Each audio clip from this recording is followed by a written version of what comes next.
Two scarred twin sisters pack up their daddy issues and hit the road to deliver blood-soaked vengeance to a papa who was a rolling stone, serving up a blood-drenched Afro-surrealist Southern Gothic fever dream.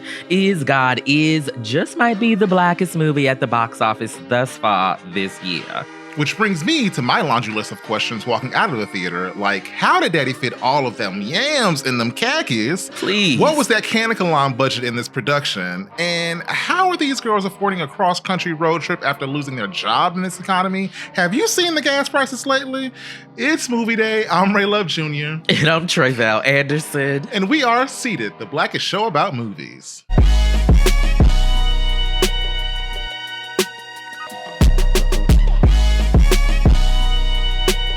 Yes. Welcome back to Seated. If you are new here, okay, take a seat, grab a plate. We don't bite. And if you're back, that means you love what we do over here at Seated. And so please tell the world, okay? Like, comment, subscribe, and share with your friends. What you waiting for? Go do it right now. And also tap into our Seated Movie Club at seatedshow.com/join, where we're bringing you more of this popcorn-worthy energy with exclusive content and more. All right, Tre'vell, is today's conversation going to be spoiler-free, or are we going to get into some specifics and spoil it for the folks today? I think there will be a little bit of spoilers. Okay. Just because, just for everyone's clarity,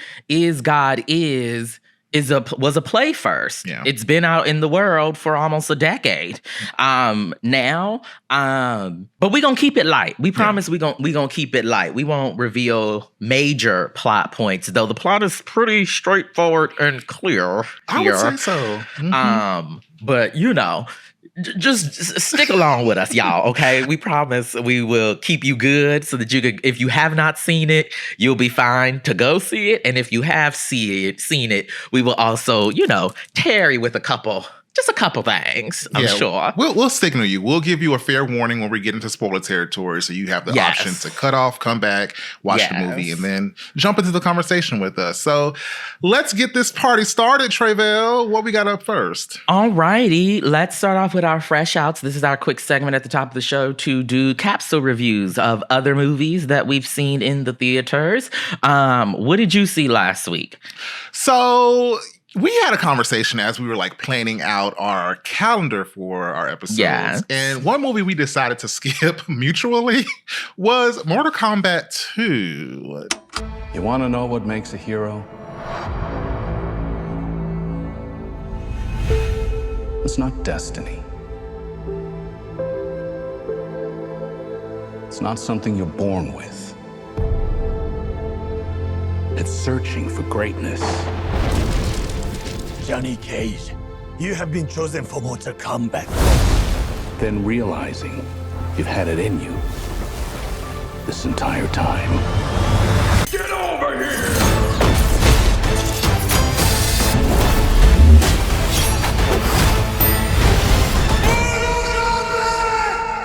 But you went to go see it anyway. I did. Okay. Out of curiosity, it's a movie in theaters. It do got black people in it.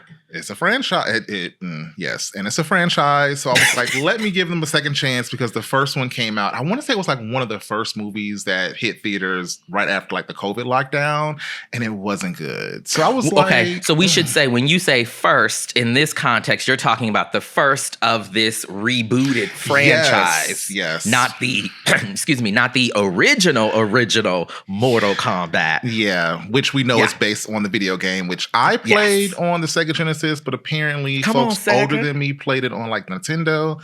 I don't know the origins of it. I'm not really into the super game, into the video game that much. But I remember playing it because my cousin had the system. Exactly. Get over here. I remember all of those things, but I never owned the game. My cousin did. So yeah. So what did you think of this sequel of the rebooted franchise? I want to describe it for the people at home in case they haven't heard of it. So think of it as a supernatural martial arts tournament, but on steroids. Oh, girl, they've heard of Mortal Kombat. Some people haven't. My cousin who I Mortal took with Kombat me, is centuries old at this point.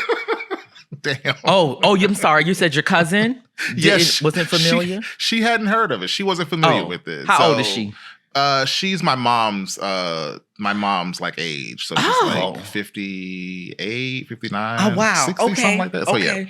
yeah, older cousin, very older cousin. Well, no shade, Tanya. Love you, girl. But just a few years. Right. But think of this as a supernatural martial arts tournament on steroids where the losers don't just go home, they get brutally executed. Or sometimes they're shown mercy.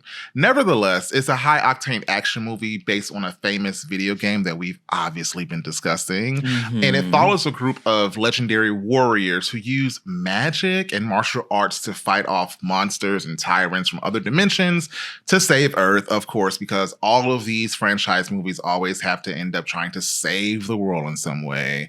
And it's essentially like the world's deadliest Olympics filled with like over-the-top fights and special effects. For me, it felt like one combat scene after another. They really didn't bother getting into like stories for these characters or anything for real.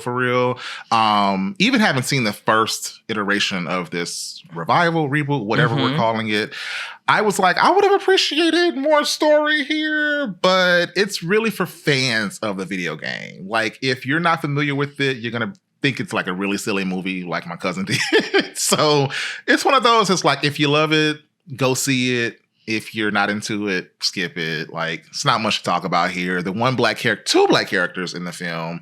One plays Jade and the other one plays, the man with the swole man. Yes. That is played by Mehcad Brooks, who folks may remember from, was it The Game? Was he on The Game? Was he on The Game? Is that what I'm thinking? I don't know. Nevertheless. We know who you talk about fine behind Mehcad. He looked a little old in this movie, and no shade. I was like, I've never seen him look less attractive on screen, which was disappointing for me because, that was a draw. I was like, we get a fine black man on screen, but seeing him on screen was not as enticing as he usually is. I'll say that. Interesting. Yeah. Okay. But it was fine. Okay. Skip it if you're not into it. See it if you are. Stream it if you just want something to put Ain't on nobody the watching screen. it. It's fine. Exactly. It's okay. It's okay. You ain't even got to go through them thing. We hear that you didn't like the movie. And I was going to go also check it out.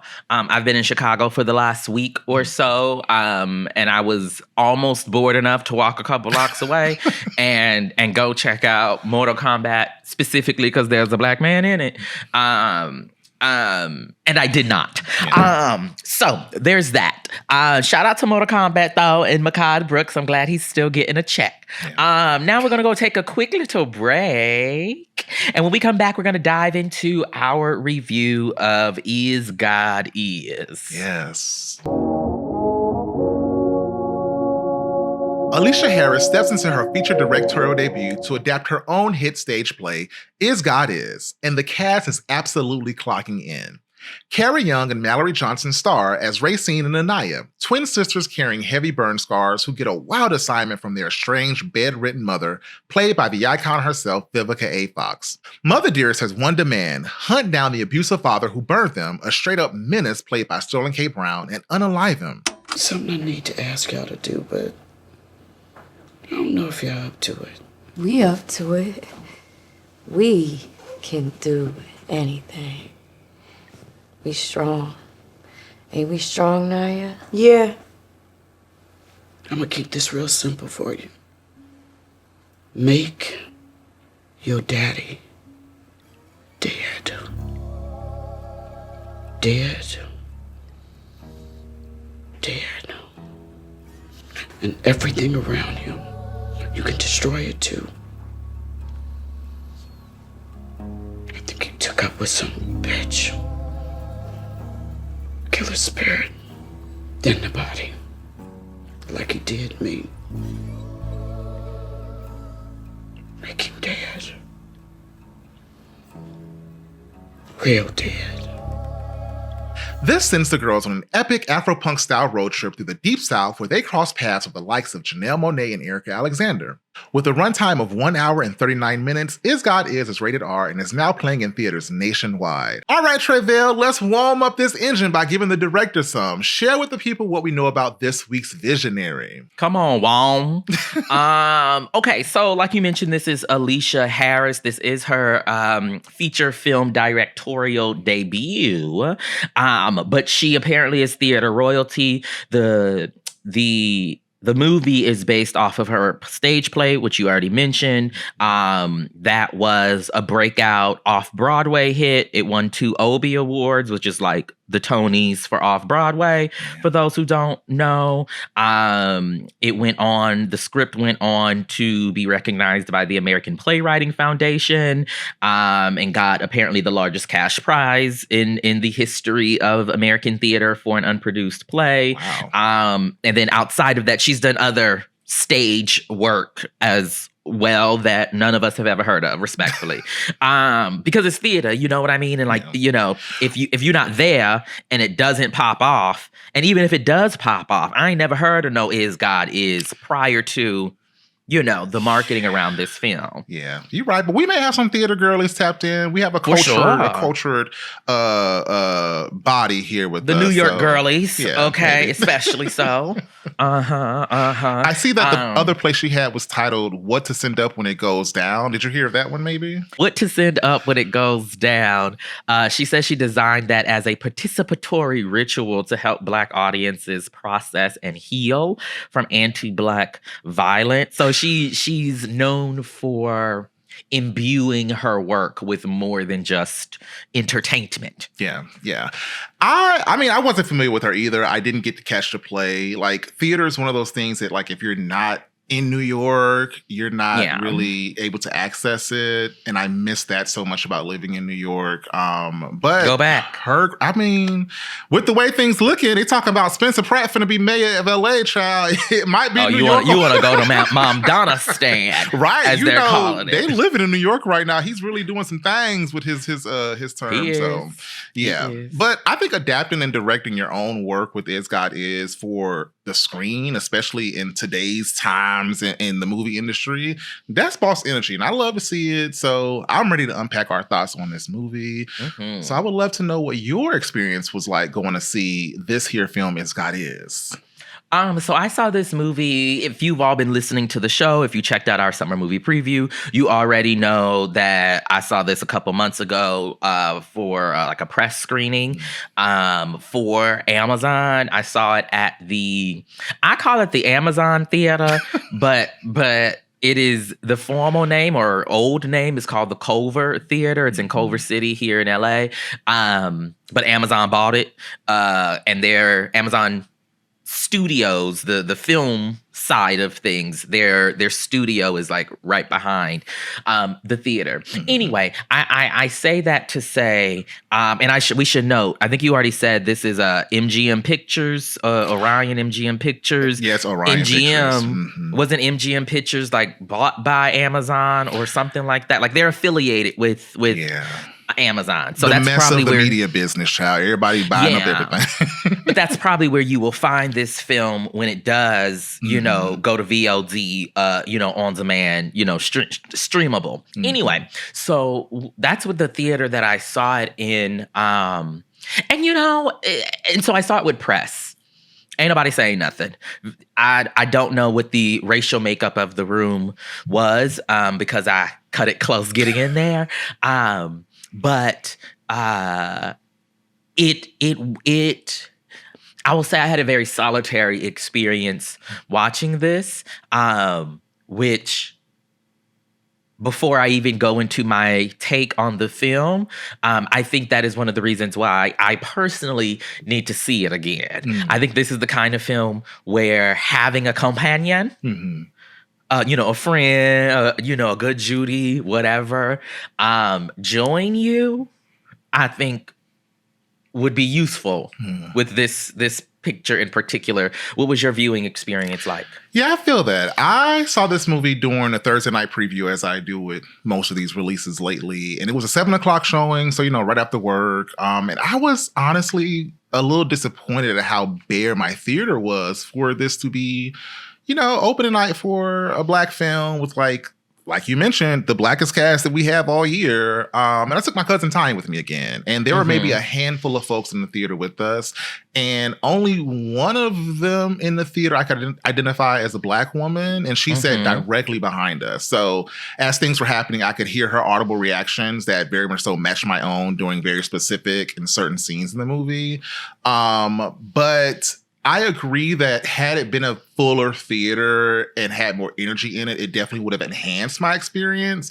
But I think because I was excited, I told y'all I was so excited about this movie in our summer movie preview. You are an outlier, And so when we're talking about, unfortunately, right, when we are talking about movie-going audiences, we are outliers, different kinds of outliers, but we both are outliers, right? Yeah. You are the kind of person who's going to make sure that they are there on the Thursday night previews for this Black movie, this Black independent, Black woman independent, film. I think this is a tough movie. Yeah. I think it is a tough movie.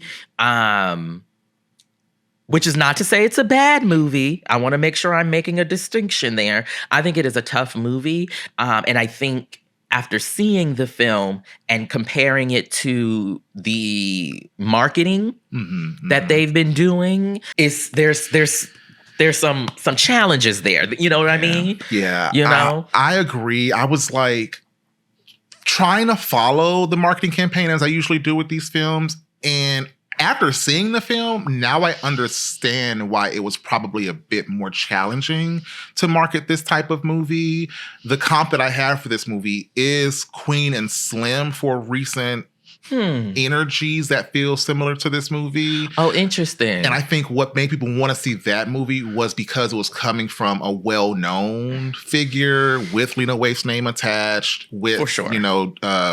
Daniel Kaluuya. Am I making it up? Yeah. Lord Jesus, my mind is freezing. But there were familiar names on that, whereas this one doesn't really have that currency, I don't think. We don't know none of these people. Right. I mean, you have Vivica Fox, you have Eric Alexander, you have Janelle Monáe, but they're not in major roles. They're not the leads of this film. I think that kind of like takes away from what you can do with the marketing. And also, like, Lena Waithe has a way of making her marketing feel cool. Like, I remember seeing the Queen and Slim promo and being like, I just want to see this just because of the aesthetic of, like, the marketing. I'm going to say the filmmaking, the marketing reflected a kind of, swag. Aesthetic. Yeah. Yes, swag is a great word. Yeah. A kind of swag that the film itself has. You know what I mean? In terms of the era, in terms of the set design, production design, you know? Yeah.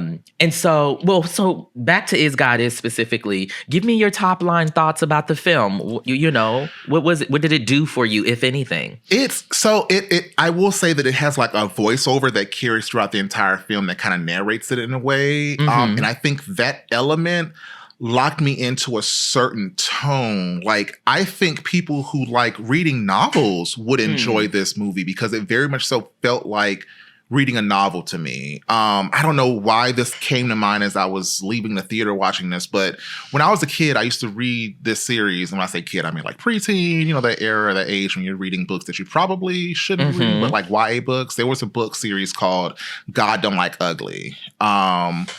And it had a sequel, I think, called God Still Don't Like Ugly. And something about this movie reminded me of kind of like the energy of reading that book in a sense. I can't even remember exactly what the book's premise was about, but essentially, from what I remember, the main character in that book wasn't an attractive person to look at, but the message, of course, was like how you treat people is more important than how you look. And of course, in this film, that is a recurring theme because the girls have like physical features that were caused to them by the father that they pursue vengeance on that causes them to be deemed ugly societally. And that's what it felt like to me. So I enjoyed just like learning who these characters were through like understanding that this feels like something that was written before it was made into a movie, if that makes sense. Although it was a play, but like it very much so felt like that to me. Yeah, well, I actually agree, and this is why what I mean when I said earlier that I found the film challenging. I find the film challenging is because translating something written on a page in a book, but even more specifically written on a page for a stage is very different than a filmic experience, right? Because the medium of film actually challenges the creator themselves to use a wider lexicon or wider landscape of tools, right? In the process of the storytelling. When you're doing something on stage, you're actually quite restricted to what you can do and demonstrate on that stage. And so I'm actually quite intrigued to see what the stage rendering of this project was, because in so many ways, to me, the structure of this film is like a play. Yeah. The tone that you spoke to is like a play. And that impacts, I think, the kind of experience a viewer has, particularly if you are just coming to this because you think that it is, a Black woman revenge story. You know what I mean? Because you hear Black woman revenge and you conjure up all kinds of ideas in your head of what that experience on screen could look like. And while some of that is there in this film, I think some of it is not. And I think I'm personally looking forward to hearing what I know will be a divide between some of the critical discourse that comes from Black women specifically about this narrative and the rest of us. Yeah. To that point, I left the theater really interested in what people had to say about this movie, specifically people who are smarter than me, right? Like, I know, like, as I was watching this movie and, like, digesting this movie, there were things that were probably going over my head because, like, some people study some of the things that are being touched on in this film thematically. And so I was, like, really pressed just to, like, scour and see who's reported on this. And it hasn't been much reporting yet because, like, the movie just came out. So embargoes, all of that jazz, like opening day. But I'm excited to see what people write about this and, like, the references that are pulled and things that, like, were really deep that are going to be interrogated from this work. And I've tried to, like, organize my curiosities into a few categories for today's conversation. Okay. And so I think this is a safe place for us to just, like, take a clean break, let the people know that, if this is where you don't want to hear spoilers, pause the podcast, because we're going to get into the conversation a bit deeper after this point. But I really want to discuss the vibes, visuals, influences, and performances from this movie as we dive in. So let's go ahead and grab a snack, press pause, and then come on back. And now we're going to jump into our spoiler-filled conversation for Is God Is. We clapping. Tell us where to find him. You're alive? We drumming. So y'all think y'all just gonna kill him? Imagine what our lives would look like if he hadn't done it. Fire burnt his house down. All right, Tre'vell. So this, as we've been saying, this is one that gives us some material to chew on. The first thing I really want to dive into, though, is the idea of, like, this cross-country journey that's happening in this film. It definitely, like I mentioned, gave me that outlaw energy of Queen and Slim, but it was completely drenched in Afro-surrealism in a way that I don't know I was anticipating. I know, like, God being in the title, like, religion may have played a part, which it actually didn't play that much of a part in this movie for real. Did this movie scratch some of that same cinematic road trip itch for you, or did the Southern Gothic fever dream style put it in a completely different lane, would you say? So all of this language around, Southern Gothic, fever dream, whoop-de-whoop-de-whoop, those are not the words I would have used to describe this picture. Which is not to say that it is not those things. So what words would you replace the marketing verbiage with? I do think it's obviously a revenge story, right? And there's something there. Revenge/rage, right? There's something there. It's not. Yeah, I throw that in there. I think there is something here about, Black women's like sisterhood, and legacy and lineage and like those kinds of things, which are present, in what we're seeing here. I guess what I'm saying is like those kinds of words are purely marketing tactics. Yeah, you know what I mean. But also, my mama ain't gonna know what you talking about when you say Southern Gothic. True. You know what I mean? And so that's why I feel like the ways that the industry, right, attempts to market these things, they're doing the best they can, presumably. Yeah. And I applaud whoever took the gamble, the swing, on translating this project to the screen. And also something's missing. But I think the something that is missing is because the translation from stage to screen, I'm not sure it is as complete. Yeah, I don't know. Like, and I want to be clear. This is one of those movies where I definitely want to see it again. Yeah. To sit with and wrestle and see what I left. What I did not pick up on the first time. Yeah. Right. That I may pick up on the second or third time.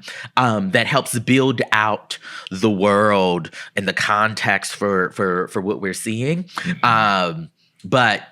But yeah, overall, I feel like the vibes of the movie, I get why those are the words ascribed to it, right?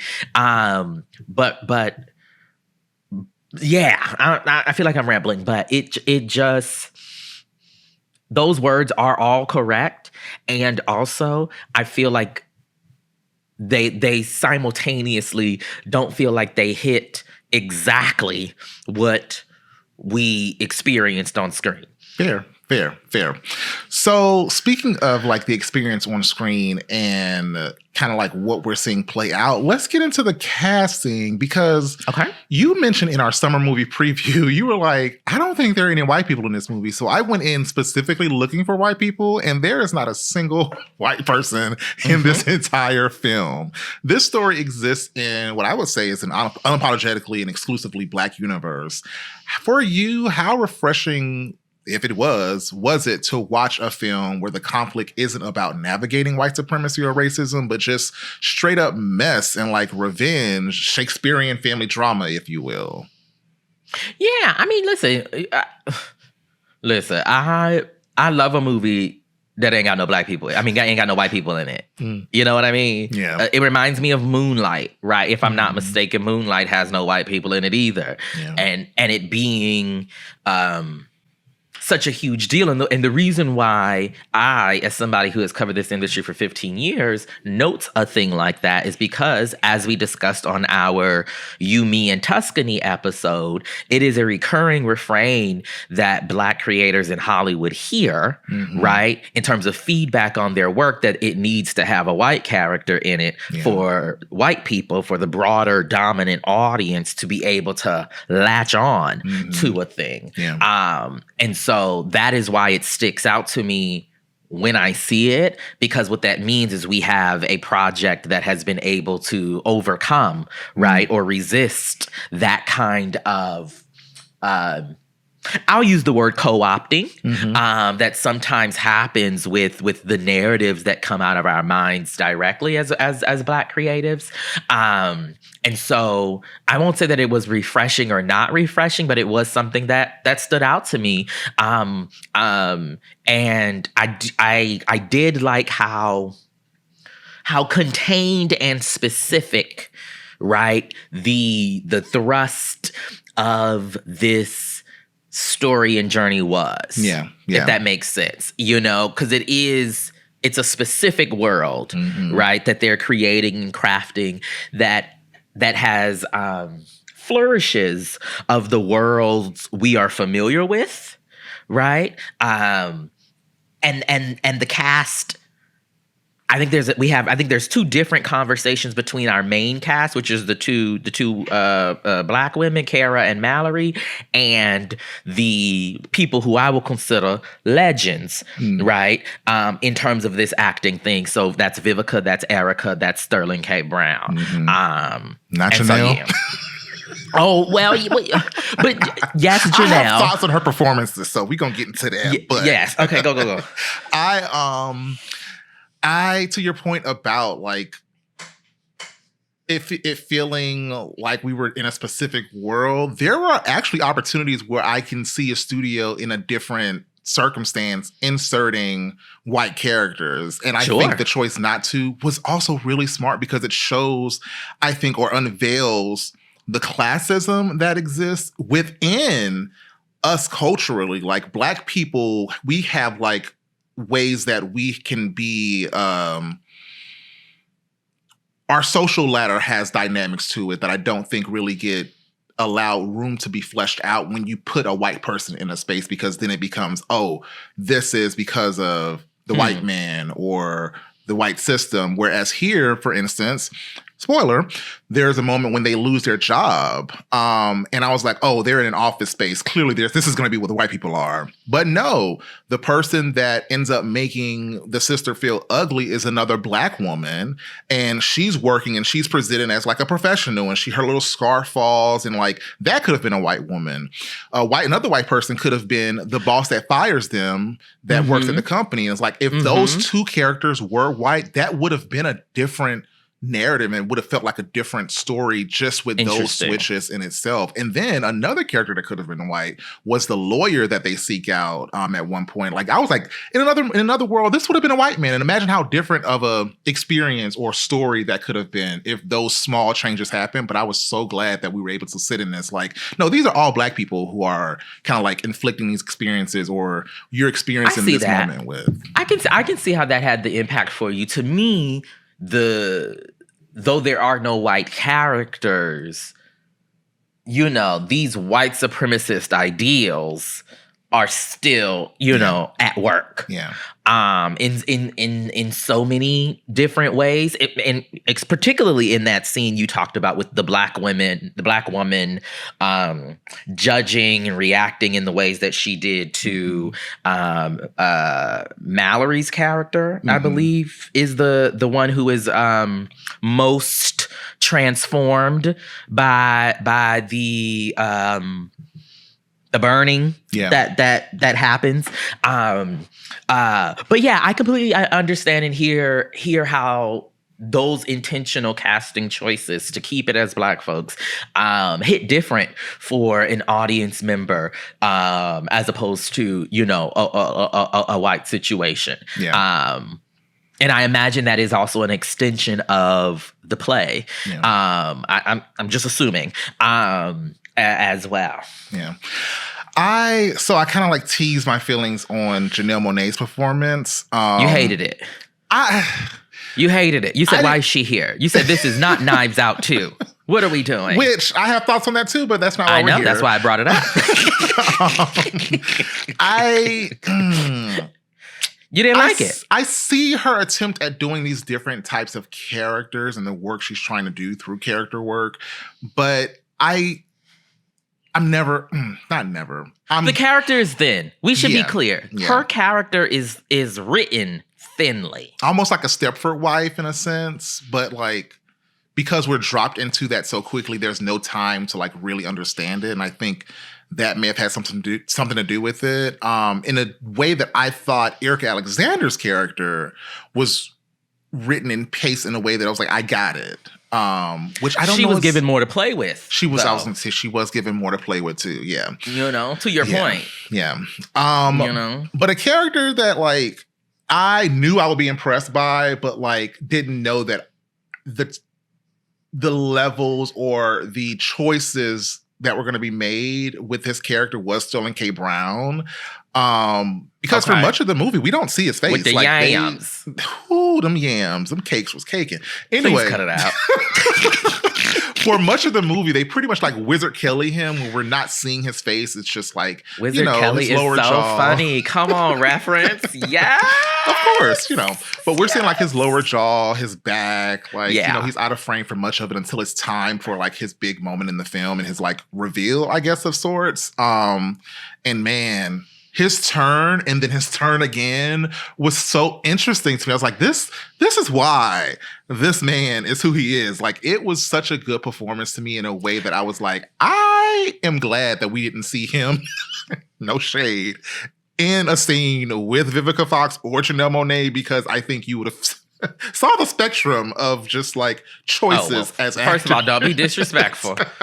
don't be disrespectful. I mean, but we know what we're working with here. So here's the thing. This is why I say I was challenged with this. I mean, I've said this a few times, but this is why another reason why I was challenged with this movie is because there are so many storytelling elements, from character design to the structure of the story, that don't let you forget that don't let me forget that it started as a play. Yeah. Because I just can't get out my mind how, to your point of how Sterling K. Brown's character isn't revealed, his face isn't revealed to the third act of the movie. But we get these flourishes of him throughout, whether it is flashbacks or, a retelling of something that happened. That's something that is difficult to do on stage. Yeah. You know what I mean? Mm-hmm. That is something that the medium of film opens up. That's an opportunity it opens up. And so I can see the scene on stage with a silhouette. Yeah. You know what I mean? Yeah. And so I thought that was a great storytelling element around the Sterling K. Brown character specifically. Vivica is underused in this movie. And as a result, her performance, it's one note. To me. I know she had, I've been seeing some of her interviews she'd done about the character and all of those things, but it largely feels one note to me because maybe it's to your point of the skill on display. I don't think that's it, because for both Janelle and for Vivica, we have seen them give us great, dramatic, weighty performances. You know what I mean? And to that point, it's not about one actor being better than another, more so than it is just like their styles of acting. Right. I would say on top of that, though, it's their style of acting, but it's also what's on the page. True. Right? And what the page asks of them. Yeah. Vivica is in a bed. She don't move the whole time. And while I love that the first scene where we see her on that bed with the smoke rising and my favorite part, oh my God, my favorite part of the film, super small, nobody's paying attention to it except me, is when those ladies are braiding Vivica's hair. You can hear the clicking of their acrylics as they braid the hair. And I was like, a Black woman made this movie. Yes, and I paid attention to it because there's a frame where they you get a tight frame of the nails and just you see the jewelry and the adornments of a Black woman's hands, which I was like, yes, these are specifics that only we will make sure that we highlight. So I love that as well. Yeah. Yeah, I love that because I was like, yes,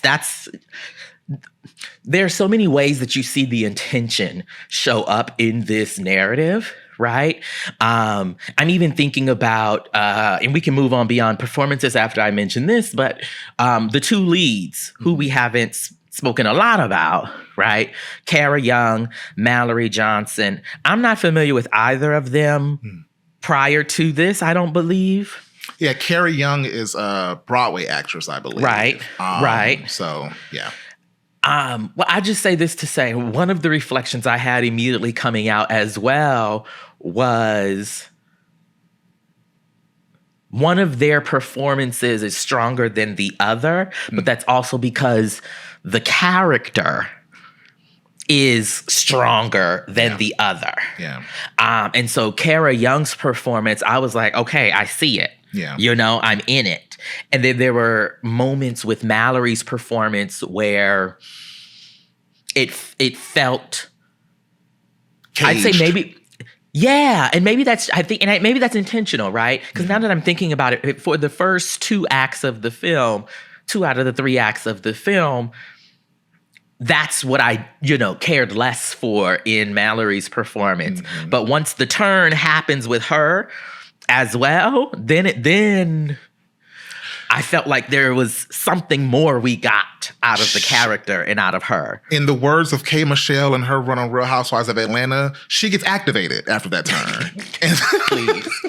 Please. So I was excited to see her kind of like come into form and Absolutely. Her having some meat to chew on, because we literally have to see Kara's character leave the story for a while in order for her character to really fully realize, themselves in the story in a way that felt dynamic and charged up. And I was like, yes, I appreciate this in a way. Let me ask a quick question, then we can get back to your other, points. Obviously, in terms of the influence, and then maybe this is something you were gonna bring up. I do feel like there is a Tarantino-esque-ness. There is an attempt to, I think, breathe a new kind of life into the revenge story, the cross-country journey story, the family accountability, taken up for my own kind of narrative and trope that we see. But I wondered if there were other influences that you picked up on that you thought, you mentioned Queen and Slim already, that you thought were like popping up in different places here. Kill Bill was front of mind because of Vivica. Of Vivica, yeah. Yes. And she had that character in the original film, which people still want to get that story and that follow-up on. We haven't gotten. So that was obviously front of mind with the Tarantino point you made. Mm-hmm. Another one that came to mind for some reason was The Harder They Fall.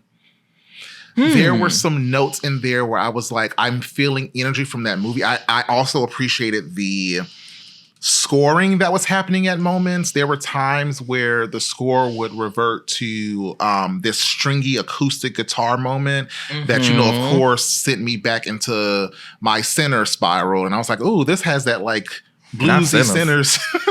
It did. You're not wrong, though. You're not wrong. So those were some things that stood out to me more immediately. I also got like a Western vibe, not any specific movie, but just like a Western energy to how we were kind of like on a mission of sorts to avenge someone and take back, the, I guess, dignity or whatever of someone who's been harmed in a way. So those were the things that were most present for me. Okay. Yeah.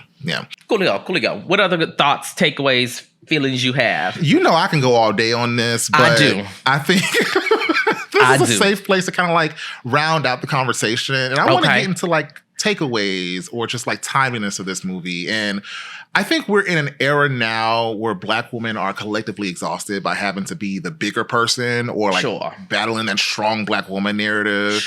And the woman who has to heal everyone else. Does this story about pure, unadulterated Black feminine rage and vengeance feel timely for like the culture we're in right now? I wish we could have had one of our fave Black film voices on to speak to this, because that was something like, to your point, Black women are going to have thoughts on. You talking about Brooke? Of course, Brooke is always. Okay, so let me say real quick, Brooke listened to our summer movie preview, and she heard my hedging around "Is God Is." So she texted me, and she was like, "Sister, let's talk. What's going on?"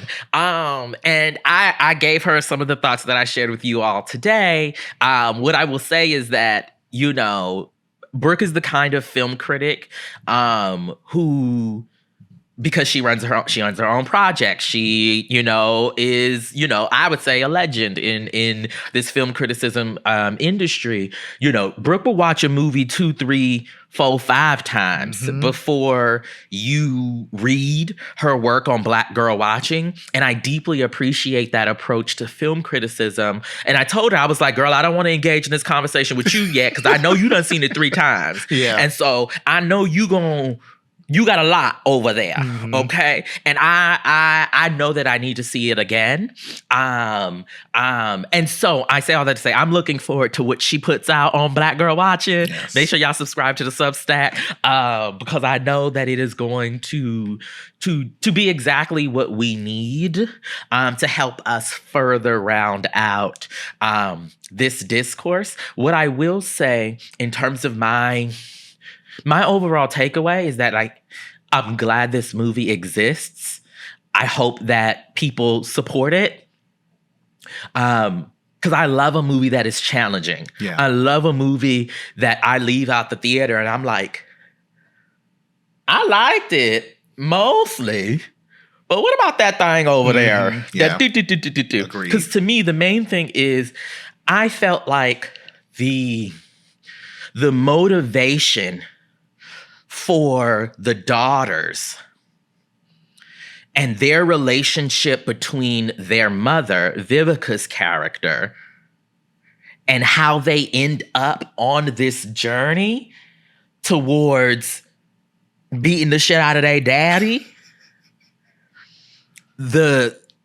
Something was missing there. Yeah. Y'all ain't seen this lady in forever. You show up at her house. The immediate thing she tells you is you need to go, quote, make your daddy dead. Yeah. And y'all say, I mean, there's some back and forth between the sisters, but one is immediately like, hell yeah, let's do it. Yeah. And to me, if I'm just seeing my mama after a number of times and she been, stowed away in a bed, just decaying, right? I'm gonna need a little bit more time to make a commitment. Okay? You see what I'm saying? I'm gonna need, it is a tight movie, like you mentioned. You said it's like 139 minutes or something like that. Yes, not 139, an hour and 39 minutes. Yeah. So it is a tight movie. I love a 90. Yeah. But it does feel like we needed an extra 5 to 7 minutes at the top. Yeah. For me, to be like, everything in this film feels motivated and justified. Yeah. But again, I love a challenging movie. I do think people should see it. Yeah. I think a part of why that piece was set up the way that it was is because we're supposed to learn, I think, that each of this man's children, we meet multiple children, multiple seeds of his throughout the film, have that crazy trait that doesn't have that rationale to say what you're doing is crazy and not well thought out, which is why we have kind of like the polars of the Racine character and the, what was her name? Anaya character, because one is the voice of reason and one is like a spark, like she's just is a live wire. Sure. And then I get that. I saw that. We learn each of these kids from these different mothers all have that crazy trait in interesting ways. Like Erica Alexander's daughter and Janelle Monáe's one of her twins. And I think that is something we learn about the characters who was like, yeah, this doesn't make sense. And I was like, all of this could have easily been solved, if one of these people in this cycle would have just went to see the lady. Get some therapy. Well, yes. Let's unpack yes. You speaking what you just said did make me lock into, and maybe this is intentional, maybe this isn't. The kids with Vivica are women, are girls. I believe all the other kids is boys. Yep. There also is a skin tone difference. Mm-hmm. I'm going to leave that right there because we need to move on. But you just speaking called up that element into the story, which I also am going to assume is quite intentional based on what you just laid out. And I am grateful that none of these women that the father was rolling his stone with turned out to be white. I was like, at least they all black women. Or high yellow, for that matter. Yellow. Yeah, they were all brown. For that matter. They all are brown skin. Erica's Yeah. character is darker than the other two. Mm-hmm. That's what popped up in my head. At least I think that's what popped up in my head. But yeah, okay, we need to move on, beloved. Yeah, so y'all chew on all that we've talked about today. Let us know what we may have missed. But Tre'vell, let's keep this train rolling and take us into the next thing. We got to do our seat it, skip it, or stream it recommendation. It sounds like we may be aligned here. I'm going to say seated for my recommendation. I'm also going to say seated. We've told you why. Check this movie out. It's all black. It's black written, a film author, a film director. Also, did we mention that Tessa Thompson and Janiska Bravo produced this movie under her banner? So I think it's worth it.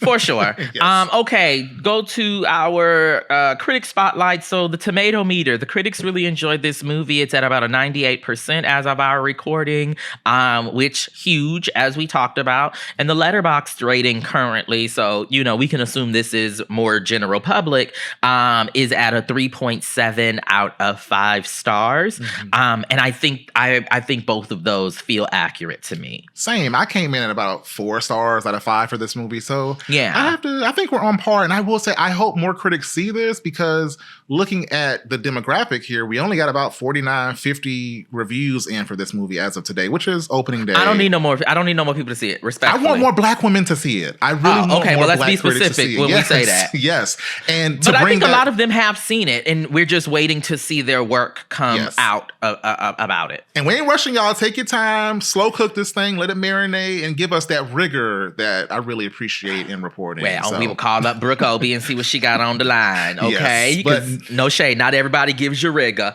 Okay, a Black Critic Spotlight. We're going to highlight Ty Gooden this episode. Features editor over at Nerdist.com, who says, Is God Is feels like a twisted fever dream that's modern, vintage, chaotic, and sobering, with an ending that will lodge itself in your brain for days after you leave the theater. Mm-hmm. I'm with that. And she was the one black film critic I could find reporting on day of release. So I love to see it. But with that, folks, you've got our review this week. Let us know what you thought about Is God Is in the comments. Mm-hmm. Email us at holla@seatedshow.com. And don't forget to like, comment, and subscribe if you haven't already.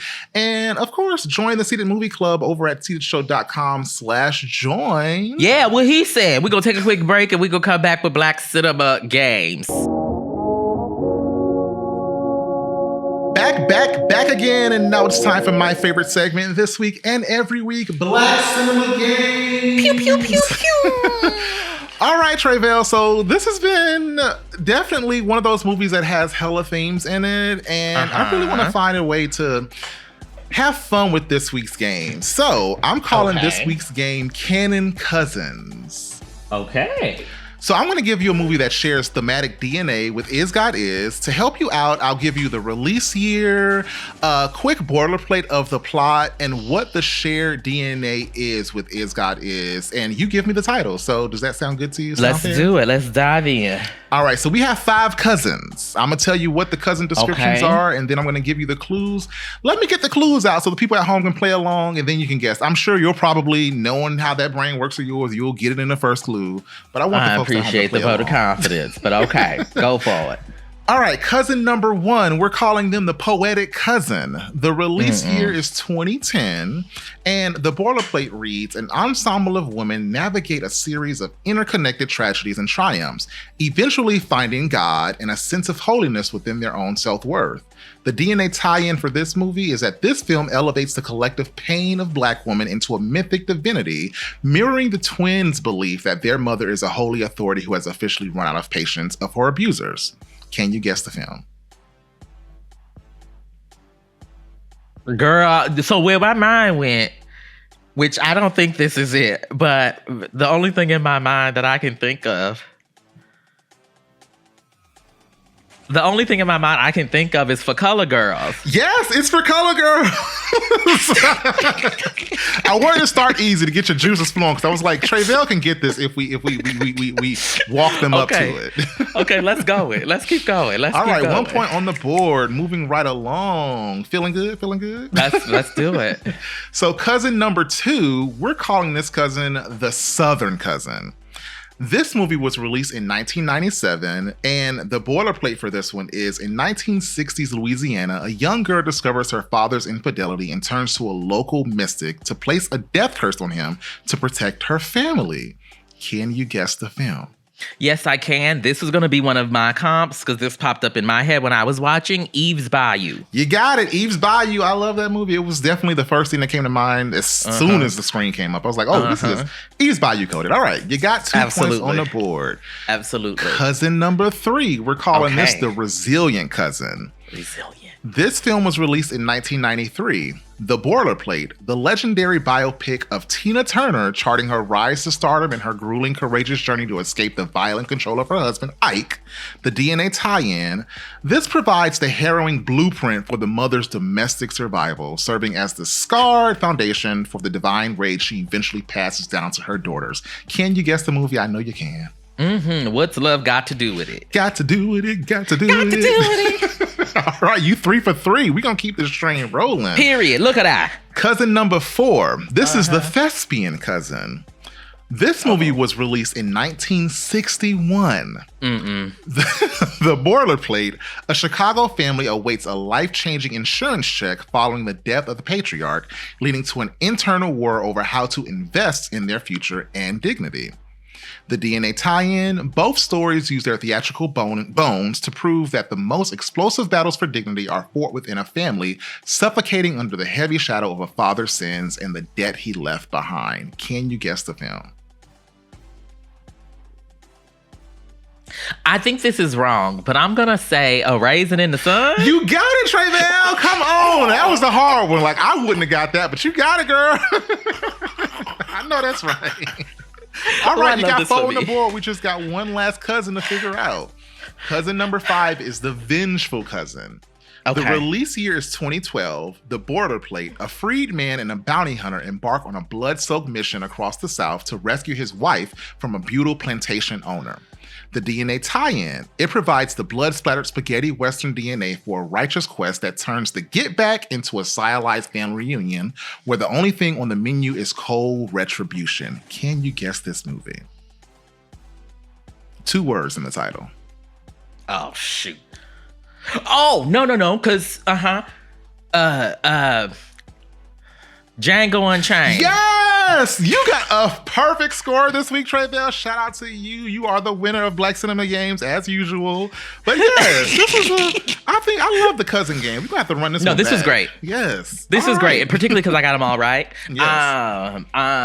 But all of those films very much so have a tie into Is God Is, in terms of the lineage, right, of Black stories that have these elements. So shout out to you. Great job. Canon Classics. We're going to bring you back for Black Cinema Games. All right, Tre'vell. Let's close out the show. What is our last segment for the hour?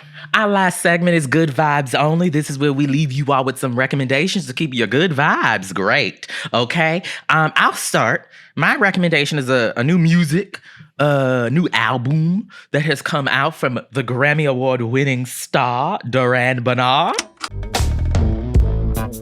For a small piece of your time, I'll pay a fee just to sit here on this couch and bear my soul. I'm a loner and it's sad as that may seem. Doctor, I just wanna know, am I? This is his latest album. Bernarr is the name of it. And I've been listening to it. There are a number of tracks that I have added to my playlist because they're just so good. And also because I know that a human being made this and not no AI. Shade. And that's important. Hey, man, what's your recommendation? All right, what's giving me good vibes this week is the latest drop from our girl, Issa Rae, Block Party and Insecure podcast. I remember writing it and you were like, let's put the script up on the screen. And I was like, what? What do you think was going to happen? Like, I didn't know. Your as a man approach to the male characters in this show. Hold the black man down. What people don't know is that Lawrence wasn't going to be around. No, he wasn't. Yes. It's a rewatch series hosted by the creative minds who actually built the world of Issa D, and it's basically a deep dive into the awkward black girl excellence we all fell in love with on HBO. It's a trip down memory lane. They're revisiting all the mess and the growth of Issa, Molly, and the whole squad, commemorating 10 years since Insecure debuted on our screen. Can you believe it's been 10 years? Wow, I'm so old. Right. Wow. Yes. So that's the only thing I think of every time somebody be like, it's been 15 years since. Nothing like an anniversary to make you feel like you're aging. Okay. But we get behind the scenes tea from Prentice Penny, Issa Rae, and the rest of the gang over at Insecure. They break down exactly how they captured that hella relatable LA energy. And it's a realization of just how much this show really shifted the culture when it dropped and made us feel seen in our most low-key moments. And now we know fans, I am one of them, have been out here doing the absolute most, asking for a movie or a season 6, but instead of giving us something new to watch, Hooray decided to give us something new to listen to for now, joining that rewatch wave with shows like Reliving Single, Still Ugly, and That Was Us. And I ain't mad about it. You know, I'll take what they're giving me, and I was overdue for my annual rewatch anyway, so it's a win for anybody who's been missing their favorite TV friend group like me. So Block Party and Insecure podcast, that's what's giving me good vibes this week, and I hope that y'all will tap in. Let us know what y'all are doing, and, you know, stay sane during these very complex times we live in. Okay, and I'm sure you will have it on the screen, but that's BLOCC for the record. The Blow CC, if you know. The Blow CC, yes. Okay, if you know, you know. Yes. Well, that'll do it for us this week on Seated. Thank you all so much for joining us to discuss Is God Is and a few other things as well. Okay, as always, please make sure you like, comment, subscribe.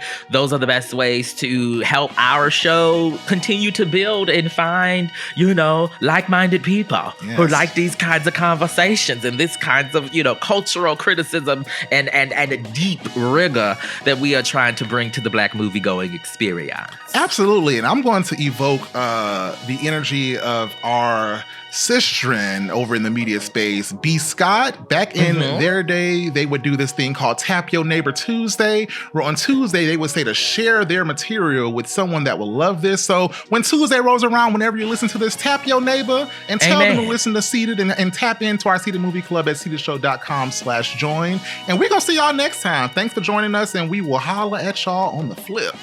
Holla! If you enjoyed this episode, share with a friend. If you're watching us on YouTube, give us a like and tap that subscribe button. And if you're listening, give us a 5-star rating and review us in your podcast app or wherever you're tapping in today. It'll really help folks find us as we grow. Seated is an independently funded production, and your support can help us go further. Consider becoming a card-carrying member of the Seated Movie Club at seatedshow.com/join, where we'll bring you more of this popcorn-worthy content, special events, and more. And how do we do all that we do? Well, you know it's not by ourselves. Our theme music was created by Buckroll and animation by Ashung Adi, with creative consulting by Jade Fox and publicity support by House of Heralds. This week's episode was edited by me, Ray Love Jr. Seated is a co-production of Slay Jean and 5011 Media. It's hosted and produced by Tre'vell Anderson and Ray Love Jr. and filmed on location at the Walk Good Yard. See you at the movies. Holla! Who needs rigor when you can go down to the flea market and just get you a chain that say doctor? That's all you need. That's your official. That's crazy. Not the flea market. Who needs a transcript when you got a baddie chain? Listen, I believe that lady is out her mind, but she knows exactly what she's doing. And so if you would like to be out your mind while also knowing exactly what you are doing, listen, go for it. But don't come up on this podcast talking about Dr. Love. Because then we're going to have to change it from Seated to something else.